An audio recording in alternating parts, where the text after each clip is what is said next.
get going. It is now 7:09, and let me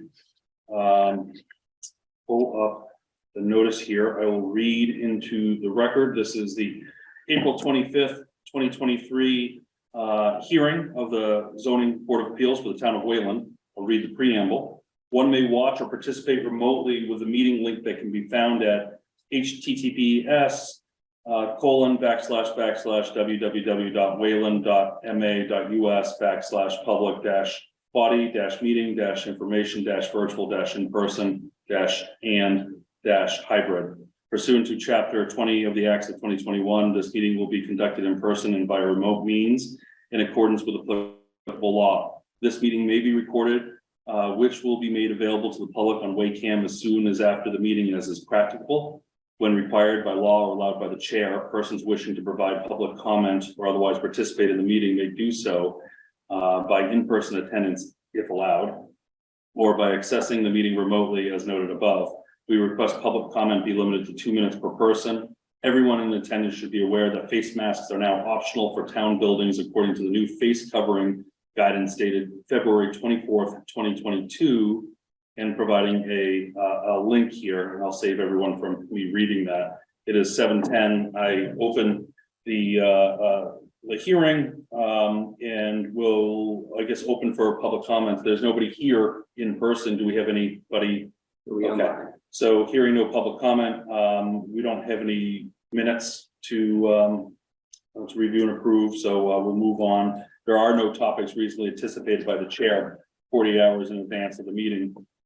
So it being 7:10, I'm going to read for the 7:05 executive session pursuant to General Law, Chapter 30A, Section 21A, Purpose 3, to discuss strategy with respect to litigation if the chair declares that having the discussion in open session would have a detrimental effect on the town's litigating position.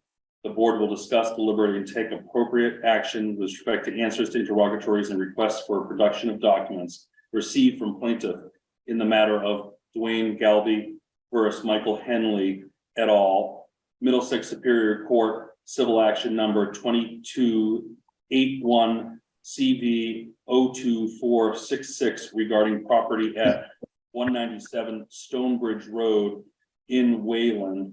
And I do declare that, I think this would have a detrimental effect on the town's litigating position. So I would move that we enter executive session and returning to open session for the 40B training, which is scheduled at 7:30. We'll try to be as prompt as we possibly can for Ms. Barrett. Do I have a second?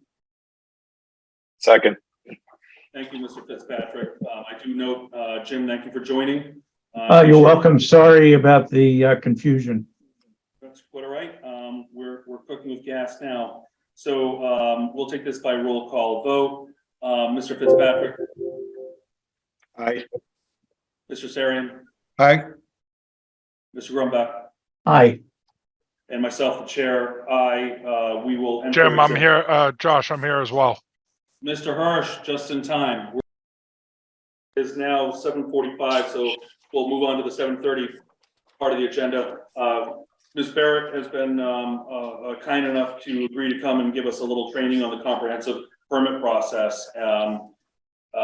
Understanding that this is not a normal meeting for us, we're hoping that the training is brief, but long enough that we get the information we need to get. Let's promote Ms. Barrett and Ms. Quezwell. Wonderful.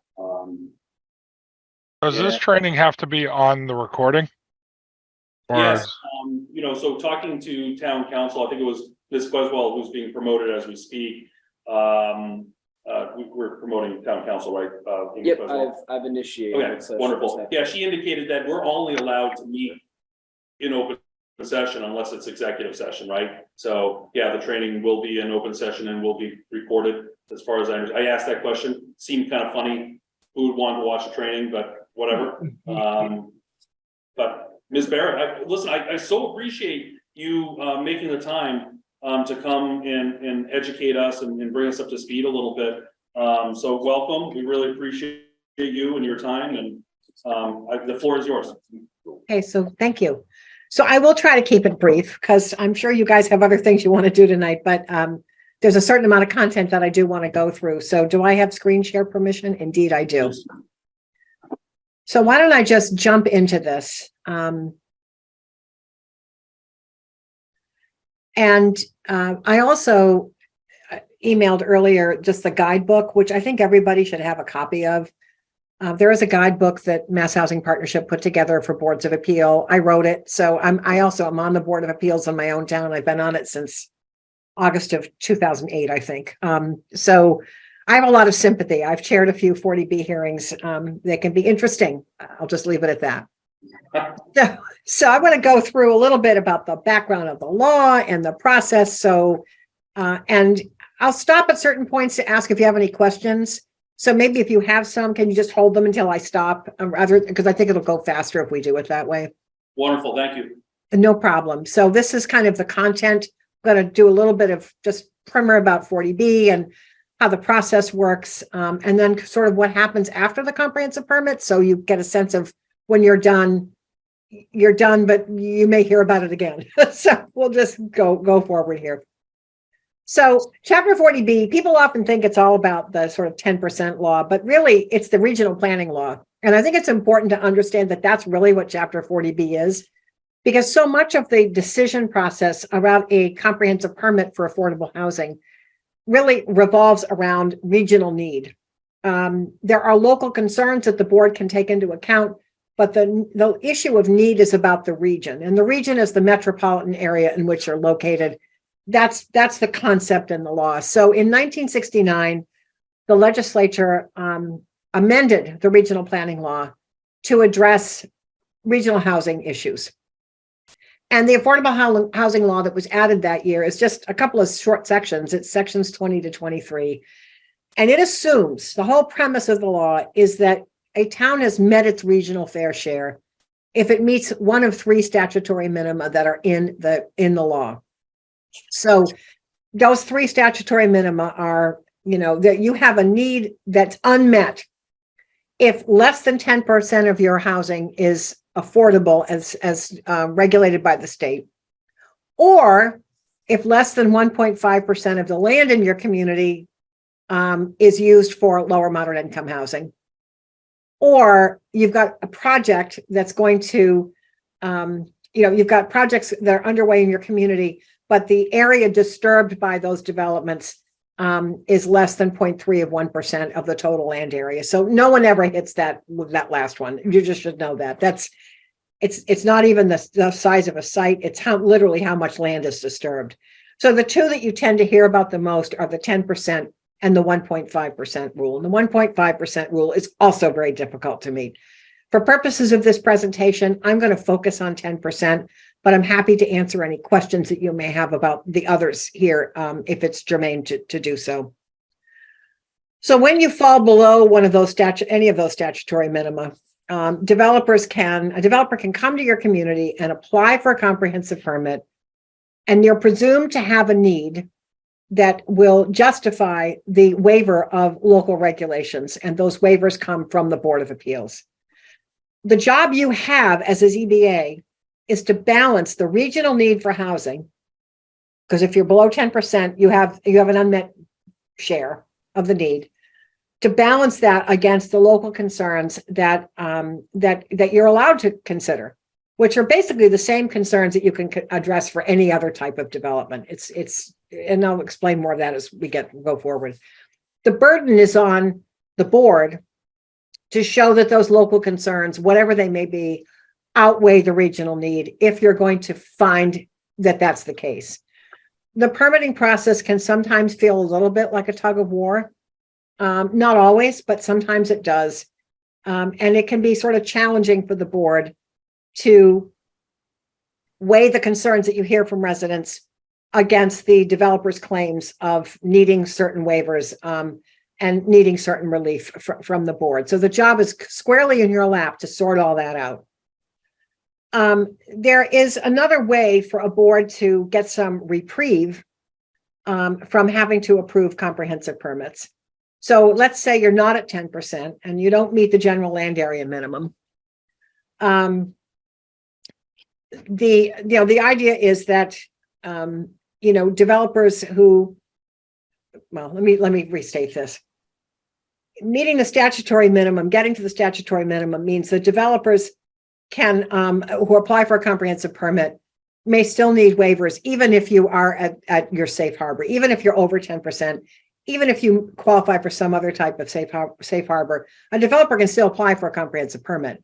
And you still have to go through the same logic process. It's just that the balance of burden shifts to the developer when you have a safe harbor situation, which we happen to have right now because you have a certified housing plan for Wayland. Your jurisdiction is still defined by local concerns that are in the statute. What you can do if you're in a safe harbor situation is that you can require the developer to adhere more to your local regulations. The developer is not as entitled to relief as he or she would be if you didn't have a safe harbor situation. Safe harbor simply means you're over 10%, or you're eligible for some other type of relief, which I'll talk about. But I just want you to know that you can be over 10% and still get comprehensive permit applications, and it happens all the time. The burden shifts to the developer at that point. The other thing that happens, of course, if you are in a safe harbor situation, is that if a developer doesn't like your decision, the developer can't go to an entity called the Housing Appeals Committee to try to overturn your decision. When you're under 10%, that is an avenue of relief available to the developer. So about 22 years ago, when the 2000 census came out, and there had been quite a bit of new housing development in Massachusetts toward the end of the 1990s.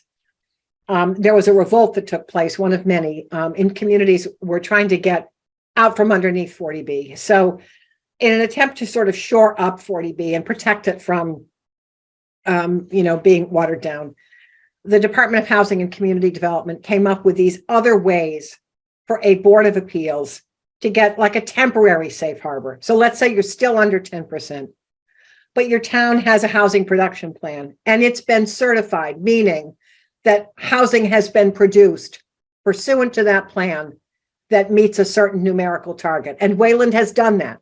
So we wrote the housing production plan, but the town, because of the project that was created through zoning, that got you enough units for the town to say, we're eligible for a reprieve.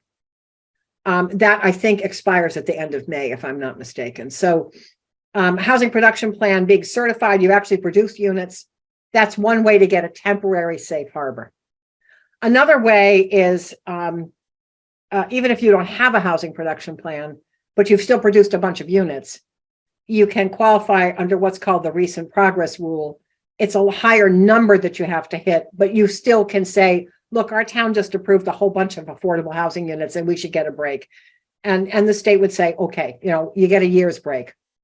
There's this other concept of the large project, which is if your town gets a development that's significantly higher than what the state thinks you could absorb. Mind you, these are state-driven numbers, but let's say for the sake of conversation, it's 250 or 300 units that constitutes a large project. The developer would not be entitled to approval of that comprehensive permit. As a practical matter, folks, the subsidizing agencies screen for this when they're doing a review of a developer's application. So they put the developer on notice. This project is bigger than the board really has to approve. So the developer at that point can either come to you with the big project he wants to build and plead for mercy, or rescale the project so that they doesn't have that problem. But the intent of that that large scale project cap is to protect really smaller towns, the little hamlets out in Western Mass, if you will, from being hit with a development they simply couldn't absorb. And then there's this concept of a related application. And what that means is, in simple terms, a developer has gone to, let's say, the planning board, files a subdivision plan or seeks a special permit. And for whatever reason, the planning board turns them down. The developer can't turn around and file for a comprehensive permit out of spite. So there has to be this break period between the local action that was denied, and the coming to the Board of Appeals for a comprehensive permit. There has to be at least a 12-month break. So that concept of the related application was essentially a way to stop developers from saying, if you don't give me what I want, I'm going to go file for 40B. So those are the 4 kind of safe harbor protections that exist in regulations, in addition to what the statute says. People ask all the time, so what is affordable housing under Chapter 40B? So it's housing first and foremost that, for statutory purposes, counts toward the 10%. It's housing that will be eligible for listing on what's called the subsidized housing inventory. That's the official roster of affordable housing in Massachusetts. It's affordable to households with incomes at or below what's called 80% of the median. That's called moderate income. These income limits are set by HUD. They're updated every year. They are published by region. So you're part of the Boston metro area. Therefore, the income limits that apply in Wayland are based on income limits that apply throughout the Boston area. They're the same income limits that apply in Winchester, or in Quincy. It's the same income limits. And the concept of the regional income limit, as opposed to one that's tied to your own community, is that within the region, you have a real mix of households. So if you tried to define median income based on Wayland's median, it would be a higher number than people would have in a lot of other communities. Keep in mind, this is about regional equity. So the idea is housing has to be priced in a way that would allow people to make a choice to move into a community where they want to live. Therefore, HUD publishes regional income limits, and that's what determines whether something is a low or moderate income unit. Actually, I put these up. I should have put the new ones up, but this will give you a sense of what the income limits are. So for a household of 4, these numbers are up a little bit now, but for households of 4, it's $101,000. For a 1-person household that's very low income, it's $47,000. So you have to sort of think about the size of units that you're approving and the type of household or the size of the household that's going to live in those units. People will often say, and it drives me crazy when I hear this, well, this is not for people. This is for people who work. This is for people who have incomes of $101,000. Well, that may be true for a 3-bedroom house or even a 2-bedroom unit, but it's not true for a 1-bedroom unit.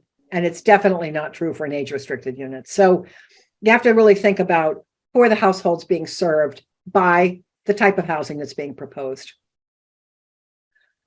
Any basic questions about affordable housing before I go on to this next piece, which is really an important one?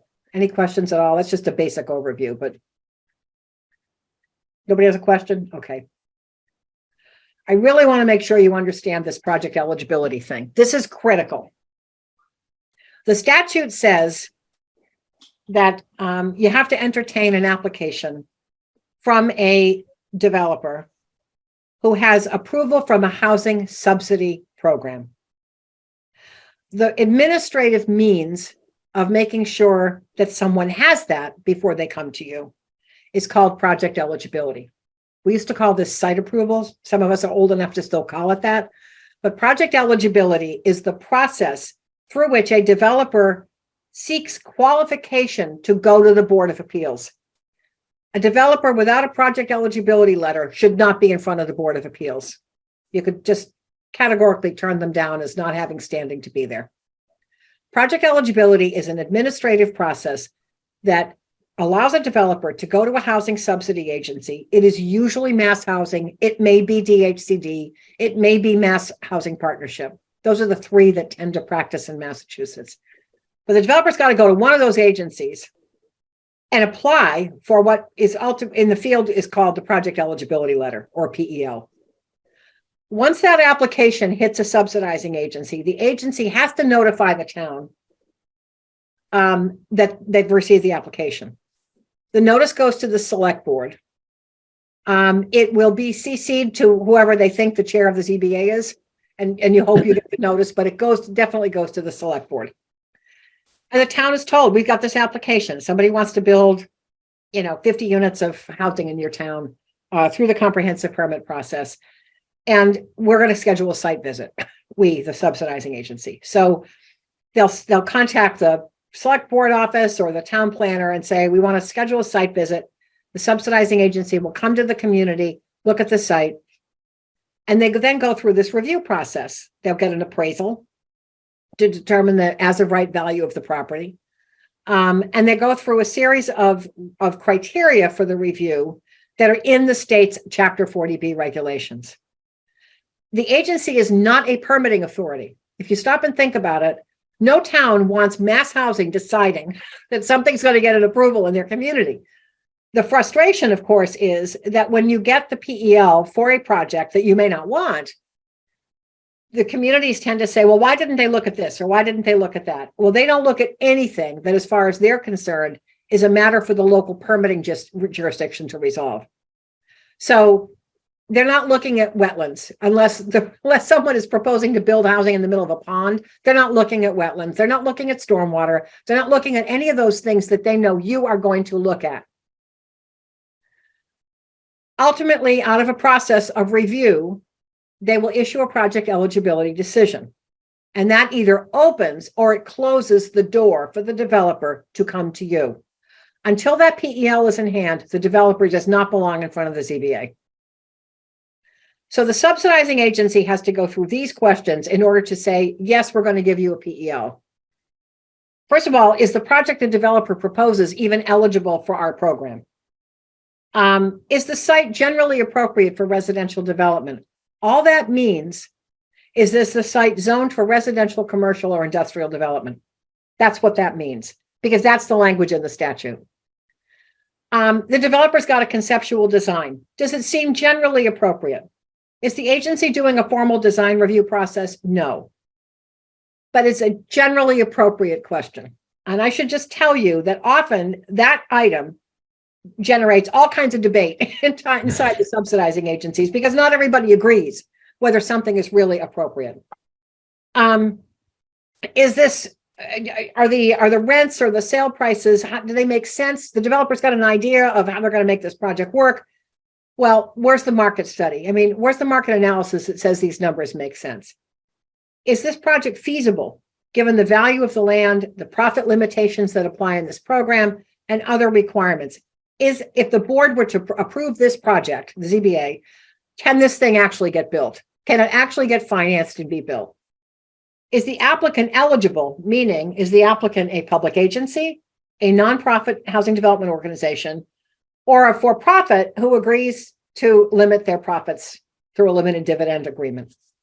And critically, does the applicant have site control? Which, of course, at this stage is usually a purchase and sale agreement. Those are the questions the subsidizing agency has to answer yes to. If they answer yes to them, they're going to issue the PEL, project eligibility letter. The local responsibilities are to participate in the site visit. You guys should not, as the ZBA, because you are eventually going to have this thing in front of you, and you have to conduct an independent and neutral review. So don't go on a site visit with the subsidizing agency, but the select board will go, the planning department will go. There's a comment period. The town should take advantage of it.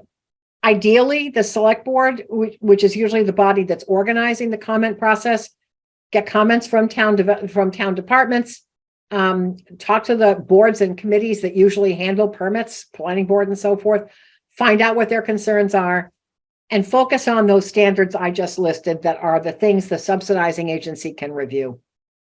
That's the kind of the town's job. Select board ideally takes all the comments received and transmits them in one letter to the subsidizing agency.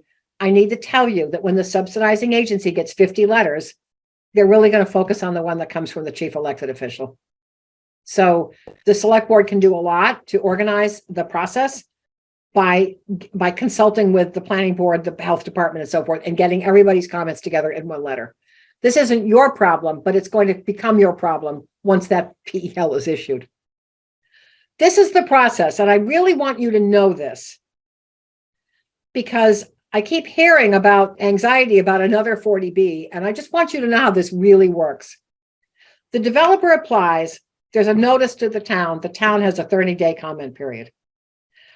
Towns almost invariably ask to extend that. I realize that that when it's a local initiative program project, a so-called friendly one, that often doesn't happen. But many times the towns will ask for an extension. But let's say they don't. There's still going to be a site visit within the 30 days. The town comments are going to be sent and the agency is going to read them. It typically takes 3 to 6 months at least for the subsidizing agency to make a decision. It does not happen overnight. It never happens overnight. 3 months is an easy project. I've seen these take more than 6 months. But for planning purposes, you should assume probably somewhere 3 to 6 months before that developer is going to get a PEL, assuming he's getting one. Only after that PEL is issued can the developer come to you.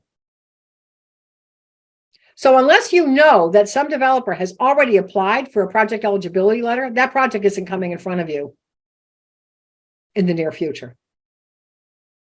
Does this make sense? It's really important to get this concept until the towns know when a 40B is coming, because the subsidizing agency has to tell them.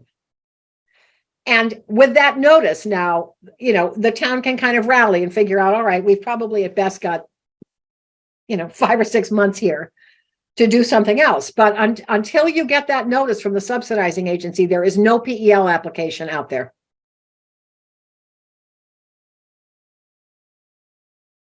When it's a friendly 40B, like one that I think is coming through the door shortly, and when it's coming through what's called the local initiative program process, it typically is not 3 to 6 months. It's typically expedited because the agency assumes that the town wants the project.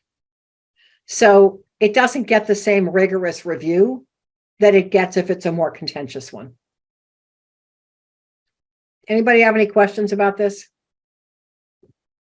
Okay. No. All right. So a little review of kind of things that you should know about the world of 40B. When a rental development comes to the board with at least 25% of the units proposed as affordable, or if it's a lower percentage, if it's 20% of the units, but they're for very low income households, all the units will count on the subsidized housing inventory. If you have a 60 unit rental development, it meets the 25% threshold. All 60 units are going to go on the SHI, even though only 25% are actually affordable. That policy's been in place for quite a while. I don't have any sense at all it's going to change, but it's a policy, and you should know that. It's not in the law. It's a policy. It's been that way for a long time. Ownership developments, only the affordable units count. The thing you have to know is that sometimes boards find that very frustrating because they would like all the units to count. And they might ask the developer, can you do a rental development and give us credit for all the units?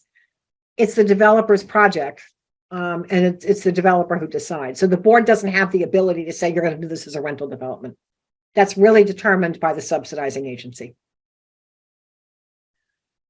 You have jurisdiction in a comprehensive permit forum over all the approvals that are controlled by local regulations administered by city or town boards or commissions, like zoning or subdivision control or local wetlands or septic system regulations, or if there's a historic district or a scenic roads bylaw. All those things that are local regulations get folded into the comprehensive permit. And you have authority to grant waivers necessary to allow construction when any of those rules would get in the way. That doesn't mean you have to, but that's the scope of your jurisdiction. You are essentially the planning board, the conservation commission, the health department. And, for ZBAs whose normal workload is non-conforming uses and structures and variances, who really don't get involved too much in plan review, 40B can feel like a real creature from no man's land, because all of a sudden you're engaged in plan review. And also the plans will never be at the level of detail that perhaps a planning board would get if it were conducting a special permit process. So there's a balancing act that has to happen here in the review process, where things that can reasonably be deferred to a later point get deferred so that the things that really matter to the board get handled within the comprehensive permit process. So that's your jurisdiction. There are things that you can't control. And the best advice I can give you is don't go there. Just don't even bother getting into stuff that you can't regulate, because you'll break your heart and there's just no point. Impact on school facilities, town services that are available to everybody in the community. You can't control that. You can't require fiscal impact studies. You don't have any control over tenant selection. You don't have any role in profit monitoring, although you do have a right to see the developer's what's called the final cost certification when it's submitted to the subsidizing agency. And you can comment on it, but it's the subsidizing agency's decision whether to approve it. Can't ask for a market study. This is stuff just that you wouldn't be able to regulate this on anything else, and you can't do it with a 40B. There are 3 things that the developer has really got to demonstrate to you in order to have standing to be in front of the board. The fact is that having the PEL kind of covers all 3, but just to be clear, because some of this is in the statute, the applicant has to be either a public agency, a nonprofit, or a limited dividend organization. The private for-profit developer who agrees to limit the return. Evidence of site control. Do I have a P&S? Do I own the property? And do I have a project eligibility letter, which is the evidence that a subsidizing agency has given pre-approval to my project?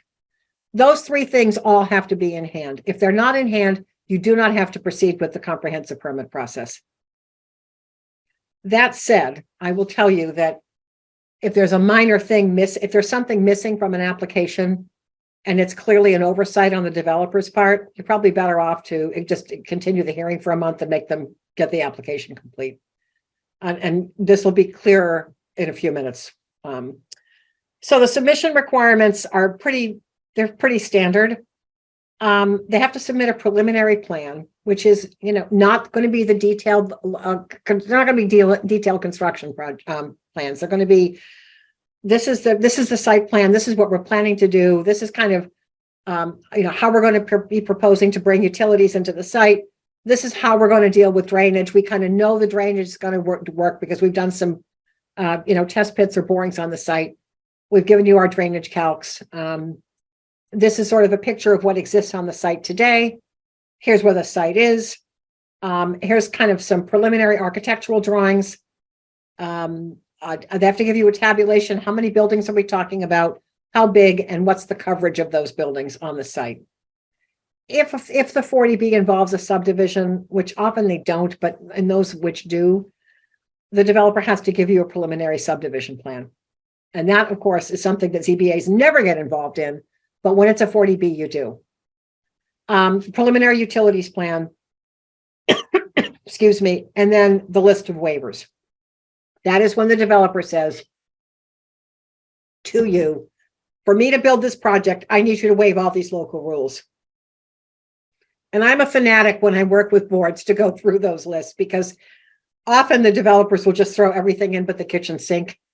And really, they have a job. Their duty is to tell you, we really need a waiver of these things. And we don't need a waiver of this other stuff. So there is a winnowing out that happens over the course of the hearing process where that waiver list gets refined. But they do have to tell you up front what they think the waivers are that they need. I know this is hard to read, and so don't worry about it. This is in the guidebook that I've sent you. This is a timeline chart that I swear every ZBA I work with, I feel like giving people a quiz because these timelines are so critical. Several years ago, right before Christmas, I got a call from Mass Housing Partnership asking me if I would help the Walpole Board of Appeals with the 40B. And I said, sure. Christmas came, New Year's came. No one really looked at the application because everybody was busy. Turned out that the developer, their 30 days, they were getting to the point where the hearing should have been called. And the hearing wasn't called because the admin assistant in the ZBA office, who was so used to 65 days and what that means with a 40A, had no idea that that hearing had to get posted in 30 days. The developer knew, and they just were very quiet until day 31, when they promptly went to the Housing Appeals Committee and requested constructive approval. So these deadlines are absolutely critical. If you get a 40B application in, I don't care if you think it's incomplete, you post a hearing and you open it in 30 days. Open the hearing in 30 days. Just please hear me on this. It can be incomplete. You can take it up with the developer. You can deal with it in the hearing process, but do not delay the opening of a hearing under 40B unless you have written approval from the developer to extend that deadline. So to get to 30 days, you have to get the application out to the boards and committees that need to be reviewing it. You need to get a newspaper notice posted just as you would for a special permit or, anything that you're doing, variance, whatever. Twice in a newspaper, 7 and 14 days. Once you open that hearing, you've got 15 days to tell the developer, I think we could turn you down because we meet a safe harbor criterion. We're over 10%, or we have a housing production plan that protects us from having to act on your application. You have to give them that notice. If the developer disagrees with you, the developer can go to the Department of Housing and Community Development, and then they get involved and they decide, are you right or not? Let's say, for the sake of discussion, you're wrong. And so it comes back to the board, and now the board, from that point on, has 180 days to complete the hearing process. So the burden that creates on you is that you want to make sure you're very organized. Let the applicant present the case, but you want to have your peer review consultants lined up, and you basically want to have a schedule of the hearings so that you know what you're going to be taking up on different nights. The developer knows, so they're going to have their consultants there, and critically, so the neighborhood knows what topics are going to be taken up on different nights, because they may not care about one issue, but they certainly care about another one. So getting the hearing process organized is critical. And keeping these dates in mind is critical. Once you close the hearing, you've got 40 days to make a decision. And of course, from that point on, it's very much like a special permit. Once you file with the town clerk, there's a 20-day appeal period and so forth. The developer has the right, if he's unhappy or she's unhappy, to go to the Housing Appeals Committee and appeal. An unhappy neighborhood goes to land court or the Superior Court. The public hearing process is what it is. I'm sure you've all done many public hearings. It has to be, evidence-based. It's got to be neutral. It's got to be fair. It's really like any other hearing process. I think the big difference with 40B is helping the public understand what the board's jurisdiction is and what the board actually can control and what kind of evidence is going to be the most helpful to the board in reaching a decision. Having your peer review consultants lined up is just very helpful. I don't know if you have consultants you typically work with, or if they're already on board. If they're not, I can certainly help you with that if you want me to, or your town planner might prefer to do it. But having some outside help to review the application often is just very helpful to everybody involved, because they can take some heat, the peer review consultants. They can kind of push back with the developer in ways that might be harder for you. How the departments can help, planning department, conservation, and so forth. Everybody needs to stay focused on what's the ZBA's jurisdiction and not get sidetracked by stuff that the board can't control.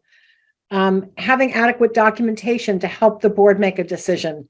If you're going to have what's called work sessions, which is kind of a meeting with the developer outside the public hearing process, perhaps with town staff, perhaps with one ZBA member. So it's not a hearing, but helping the board. I think I always tell my town departments this: your job is to help this Board of Appeals do the best job they can, because they're the ones who are going to have an angry neighborhood in front of them, not a town staff person who goes home at night. Reviewing the waiver list and helping the board kind of just sort out which ones really are valid and which ones does this developer not really need. And encouraging the ZBA to seek advice from the peer review consultant. So these are things I tend to tell the other town departments. You need to help this board. Peer review consultants, they're outside consultants. You may already have some you work with, as I said. Typically for 40B, there's always an engineering consultant reviewing stormwater, the site civil issues. For multifamily, we often might have an architect involved to review the architecturals and also just the site design. Everything they produce is part of the record. The applicant has a duty to pay for this. A reasonable cost of a peer review consultant is the applicant's responsibility. They give you a check, it goes in escrow, you hire the consultants you want. Your goal is to try to get enough information to make the best possible decision you can. Focusing on jurisdictional issues, the matters that are so-called local concerns, getting to the heart of what the real issues with the project and not getting sidetracked on lesser issues. Asking the applicant for additional information when you need it and never being afraid to ask for that. I can't underscore this enough. If they give you a plan and you can't picture what they're talking about, you have a right to ask for whatever graphics or something that might help sort of shed light on the height or the massing or the setbacks. It's become increasingly common in a world of SketchUp for developers to be able to give you kind of a 3D image of what a project's going to look like from the perspective of abutters, the street, and so forth. And there's nothing wrong with asking for that information. There is a concept in 40B that you have to avoid putting conditions on a project that might make it, quote, uneconomic to build. So if you get to the point in working with a developer that you just, you're wanting some conditions and the developer says, I just can't afford to do that. At that point, you can say, you got to prove it to me. In which case the developer gives you a pro forma showing the impact of the conditions that you're asking for.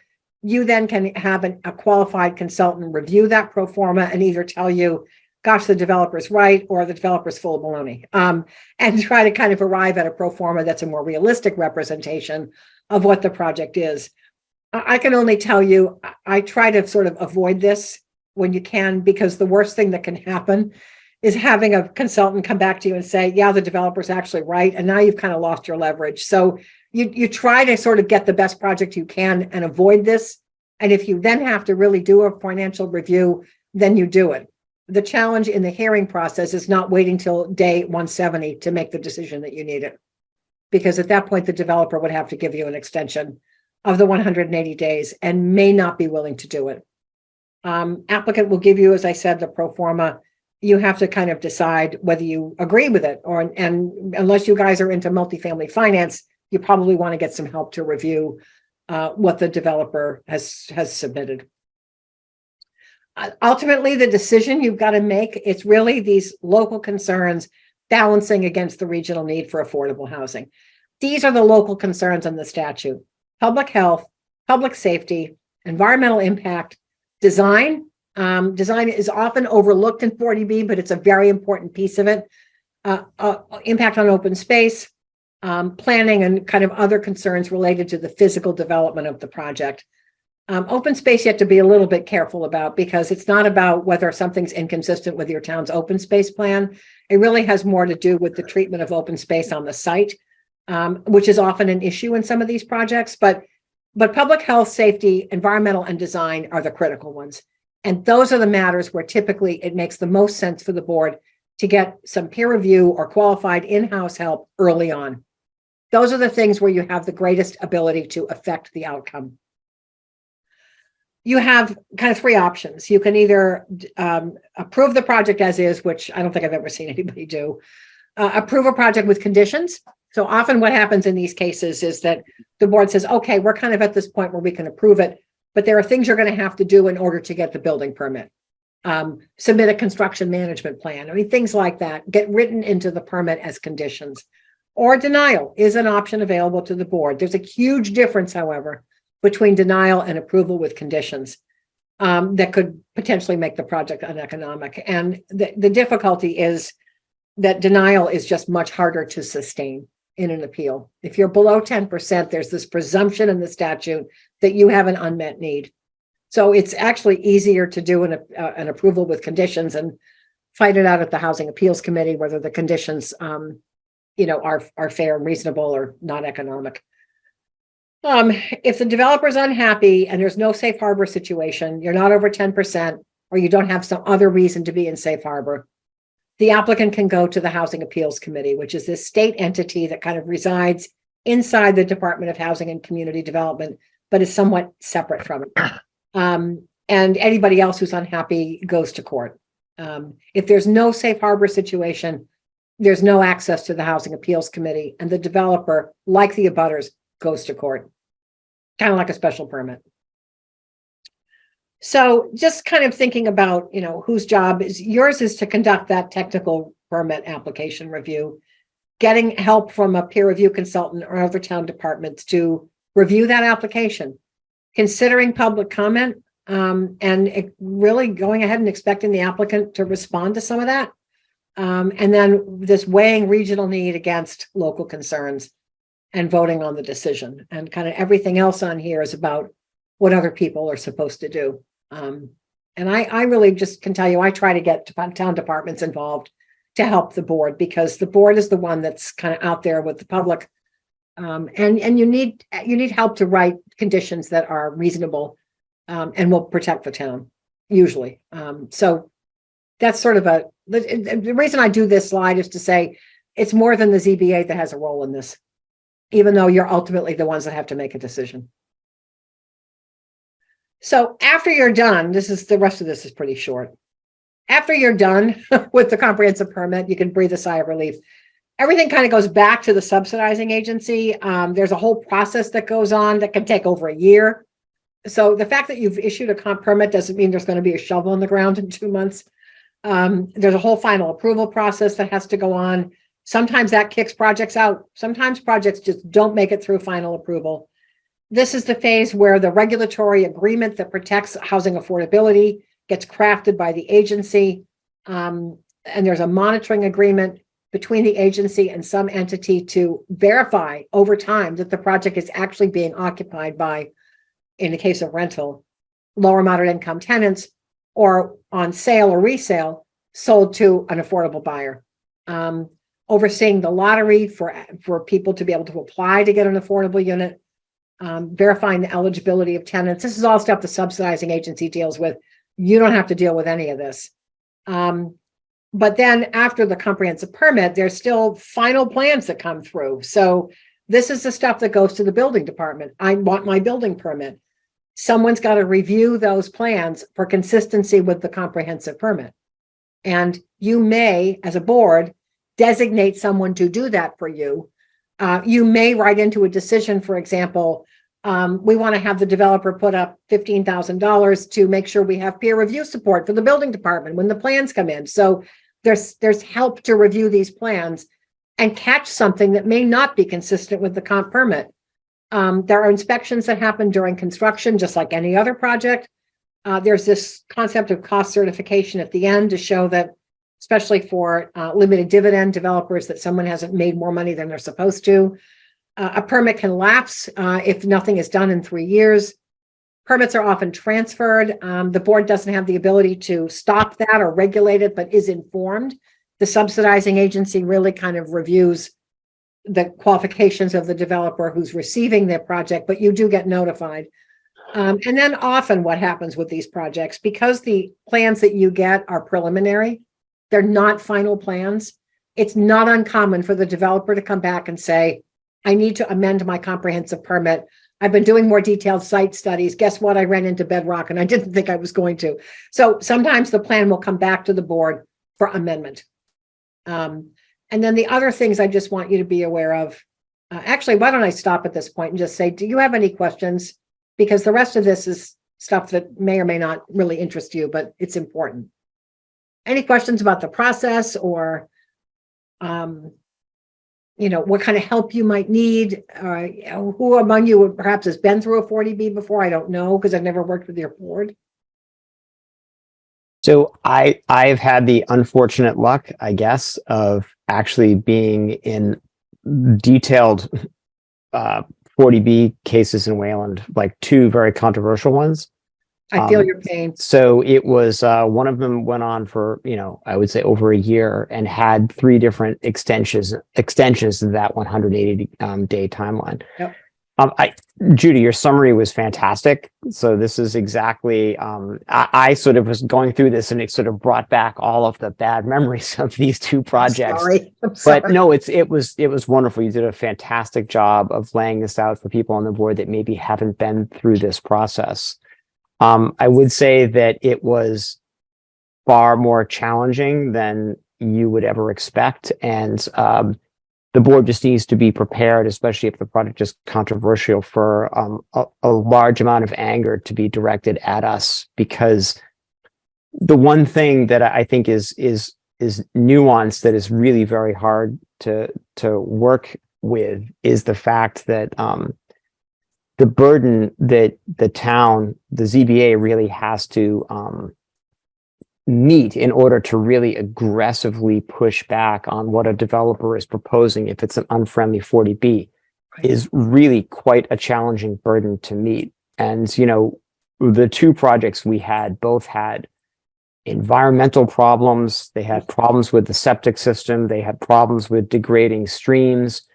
We were unsuccessful in actually really getting any real mitigation against any of those measures. And we had fantastic peer review consultants. We had teams of lawyers sort of advising us on this. And it was still very, very challenging, because the presumption is that the need for affordable housing sort of outweighs so many concerns that the residents are going to express about these projects, that it's not enough to say that the development will, destroy sort of wildlife habitat on a site, because the developer can just come up with a plan to say, well, here's how I'm going to mitigate that. And if our peer review consultant says, well, that plan will probably work, it's case closed. It may be very frustrating, and I would just say that was probably the most challenging thing for us as a board when we had these cases, was dealing with the frustration of the town, that seemingly what you would think would be very, very serious reasons to oppose a development were just kind of just went away as more material was submitted by the applicant. Right. Hey, Tom and Judy, I have a quick question. My understanding is that we have had 240B over the past few years. At what point, and I believe both of those were approved with conditions, at what point do those approvals expire if work has not commenced? 3 years. 3 years. Gotcha. Okay. We're getting close with one of them. I think you are. But you know, as with a special permit, the developer can come back and request an extension. So you have to be careful that you unreasonably deny it, you know, where the developer is going to go.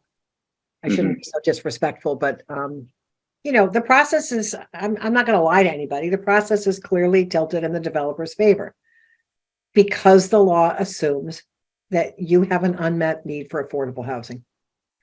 And I think that's probably the most constructive way to think about it. But I don't want to give, I'm a housing advocate, so it's a little hard for me, but I mean, the process is imperfect. I've sat through a number of these myself. I've worked with, I don't know, ZBAs in probably 40 or 50 communities in Massachusetts, and it's an imperfect process. When a project comes to you as a quote friendly 40B, it tends to be a much easier process, because you may still have some upset neighbors, but you don't have the wrath of God in your face at every hearing. But you still have a duty to hear those neighbors, even in a friendly 40B. I don't want the board to ever feel that you're somehow expected to just approve a project that comes in front of you because it came through a quote friendly process. Your job is still to give the thing a fair and open hearing and to try to address the concerns of abutters. And that doesn't happen in 1 or 2 meetings. So I just want to give you permission, to do your job, even in the face of a so-called friendly one. The rest of the slides that I have up here, which, if you're interested, it's fine. If you're not, I can just give you the PDF and you can review them. But it's really around fair housing stuff that's happened over time. So I go back with this business long enough to remember when boards were actively trying to limit the size of units because people were concerned about impacts on schools. And you just can't do that anymore. That was one of the fair housing changes that the Commonwealth made, I don't know, almost a decade ago now, that every 40B, unless it is a pre-approved age-restricted development, has to have at least 10% of the units for 3 bedrooms. So the good news, of course, is that's taken off the Board of Appeals lap. You don't have to worry about it, right? It's got to have 10% 3-bedroom units, so you don't have to get involved. It's just, that's the way it's going to be. There are some other things that have happened along fair housing as well. Local preference is constantly being revisited and narrowed, frankly, because there are concerns about whether that is really fair.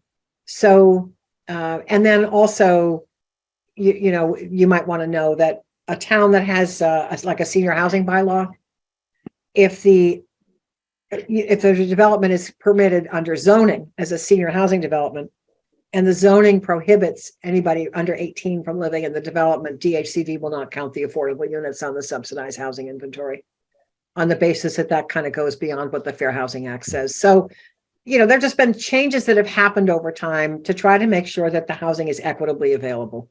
And that's sort of the summary of what's in the probably 8 more slides in this presentation that, Wonderful. Ms. Barrett, this has been fantastic. I really appreciate what a thorough and great summary for somebody who really has not been through the process. I certainly appreciate that, and I think I heard you offer to make the PDF of these slides available. Yeah. Yes, I will. That would be fantastic. I really appreciate that. Does anybody else on the board have any questions or concerns that we want to address today? So I think when the 40B does come in, I'm available to help the board if you want my help to kind of go through that process, or you may prefer to have somebody else, which is totally fine. But I would definitely suggest that you get some help. I would echo that. We absolutely would need that. And I don't remember how the consultant we had came about, but it was someone just like Judy that was with us at every meeting. Yeah. That basically helped us navigate the process. At that point, none of us on the board had ever been through this, so we didn't have any familiarity with it. When the second project came along, we actually wound up with the same consultant, but it was a little easier because at that point, everyone on the board had been through the first project and at least had a roadmap to understand why we were getting all these reports at various times and explaining all the aspects of it. But it is really again, that was a fantastic summary, Judy. So yes, the board is well served having someone like Judy, basically be there to navigate the process, because it's quite challenging to organize.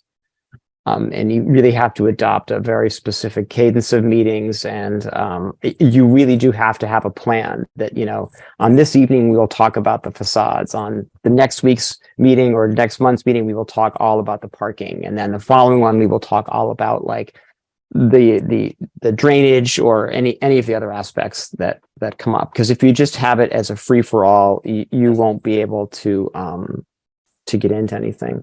Yep, I agree. Well said, Mr. White.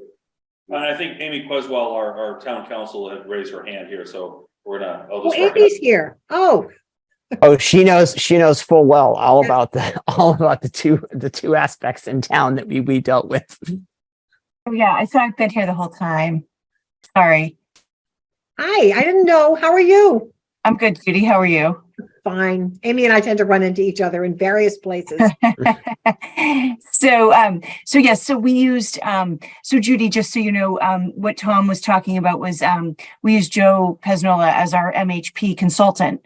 And so Tom, that's what we would use Judy for, Yep. The exact same thing. So yes, Perfect. and that's, and as you know, both Carolyn and I, we recommend that no matter what. When we do a 40B, we always recommend using the MHP consultant to track the, peer review and all of that, and keep us all in track with 40B and all that stuff. So it's great.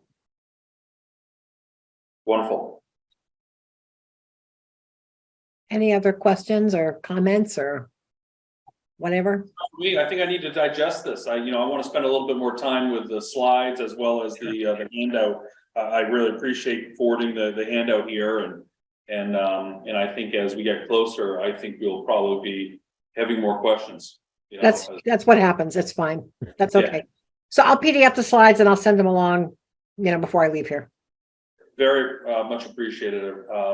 Thank you for your time. Thank you for, clearly you've done this once or twice, this presentation. It was a study in how to present. So I really appreciate that. Okay. Well, thank you very much. Yes, thank you. It was a fantastic presentation. It's a very, very complicated subject, and I you did a phenomenal job introducing it and sort of walking through how to sort of pick apart the complexity of it and sort of explain, I think, a lot of the nuanced pieces to it. So it was great. All right. Thank you. All right, folks. I don't know what other stuff you have to do tonight, but I'm going to free you to do it. I'm going to PDF my slides, send them on, and I'm going home. Thank you. Have a great night. Yes. Thanks, Judy. Take care. Thank you. And Bye-bye. of course, we as a ZBA have one last order of business here, and I will entertain motions. Move to end the meeting. I will second that, Mr. Hirsch. I'll be your second, okay? That's so awesome for me. We'll take this by roll call vote. Mr. Hirsch, Aye. Mr. White, Aye.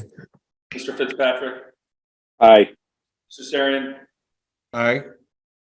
Mr. Warning, myself, the chair. Aye, the ayes have it. Thank you all very much. I really do appreciate, and those for jumping on too, that I really do appreciate this, and I thought it's an important subject and probably timely. So look forward to talking to you guys soon. Sounds good. Thanks, guys. All right. See ya. Thanks, everyone.